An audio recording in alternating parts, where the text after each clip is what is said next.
De volta falando sobre os preços, né, do diesel e também dos combustíveis. Vamos retomar o contato com o Thiago Vetter, que é consultor de gerenciamento de risco da Stonex. Está me ouvindo agora, Thiago? Perfeito.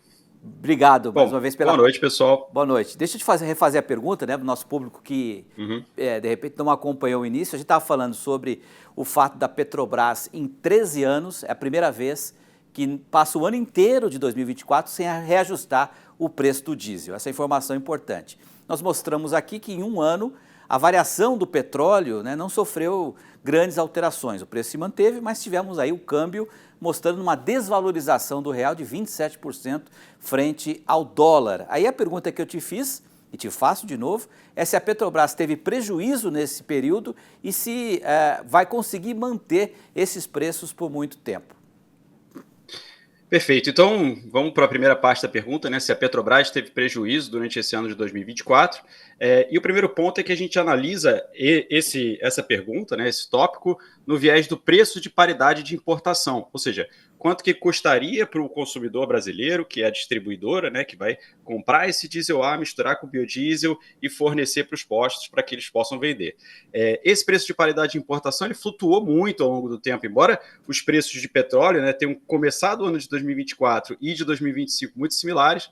A gente teve grandes flutuações no preço de petróleo, no câmbio e no preço do próprio diesel no mercado internacional. Então, o ponto quando a gente olha o acumulado do ano, né, ou seja, o cômputo todo do ano, o preço que a Petrobras praticou ficou muito em linha com o preço internacional, só no acumulado do ano, porque, como você disse, né, a gente teve variações ao longo do tempo. Então, ora a Petrobras estava mais barata do que o mercado internacional, ora mais cara do que o mercado internacional. Então, o ponto não dá para a gente dizer que a Petrobras teve um prejuízo, né, quando a gente olha o ano todo de 2024. Só que é interessante a gente pensar o que vai acontecer a partir de agora, né?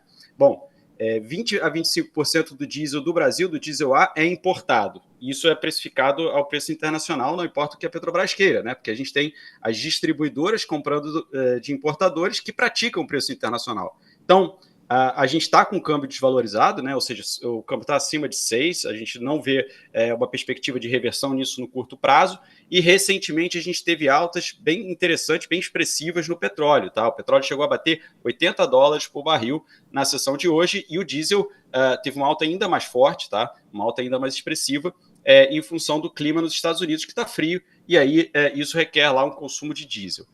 E o que isso tudo significa? Olha, essa defasagem que eu falei em relação ao preço de paridade de importação da Petrobras, na média do ano passado, foi praticamente zero. Agora está acima de 47 centavos por litro, centavos de real por litro.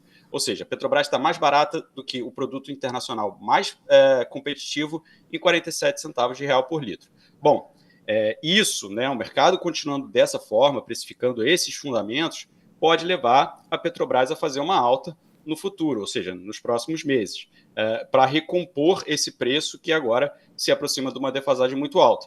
Não teve nenhum momento, né, olhando acumulados de mês no ano passado, onde essa defasagem foi tão grande. O maior foi em 19 centavos de real por litro. Então a gente está numa zona onde é possível pensar que, permanecendo esses fundamentos de mercado, a gente vai ter uma alta no diesel. E essa alta, né, vai vir justamente nesse período onde a gente tem um aumento de consumo, ou seja, de fevereiro para março, onde a gente tem colheita, por exemplo, da safra de soja, né, que se intensifica nesse período. Além também de um período em que a inflação também está crescendo e os combustíveis sempre são um fator de muita pressão nesse tipo de situação. Ô Thiago, eu queria depois agendar contigo uma outra entrevista para a gente abordar esse tema com um pouco mais de complexidade, um pouco mais de tempo. Tudo bem? Você topa? Perfeito, vamos conversar. Tá bom, obrigado pela É um sua... prazer estar aqui e um grande abraço a todos. Obrigado pela participação aí, uma boa noite e um ótimo final de semana.